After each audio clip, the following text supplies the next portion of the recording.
జాగ్రత్త. తోటలో శోధకుడు చాలా శక్తివంతుడు. నీకు తెలియని రీతిగా నీ దగ్గరికి వస్తాడు. ఆలయంలో ఉన్న జీవుడు ఆయన ప్రతిబింబం, ఆయన యొక్క ప్రతిమ మరియు ఆయన యొక్క ప్రతినిధి అని దేవుడు చెబుతూ ఉంటే, తోటలో ఉన్న శోధకుడు నీ ప్రతిబింబంగా నీకు దేవుణ్ణి నువ్వు ఏర్పరచుకున్నటువంటి నీ సిస్టంలో మనుషులను నువ్వు రాజ్యం చెయ్యి అని చెప్తాడు.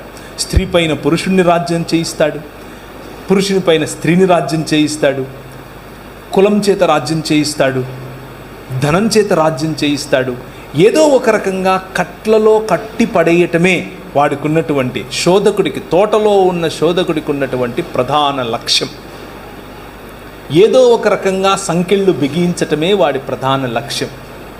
అలా సంకెళ్ళు బిగించే క్రమంలో నీకు ఇచ్చినటువంటి కొద్దిపాటి అధికారంలో, పిలాతు అన్నట్లుగా, నీకు ఒక విషయం తెలుసా, నేను అనుకుంటే నిన్ను ఫ్రీ చేస్తానంటే ప్రభు ఇలా చూసి అన్నాడు, క్యా బాత్ కర్ రే జీ తుమ్, ఏం మాట్లాడుతున్నావు నువ్వు, నేను ఇస్తే తప్ప నీకు ఎక్కడి నుంచి వస్తుంది అధికారం?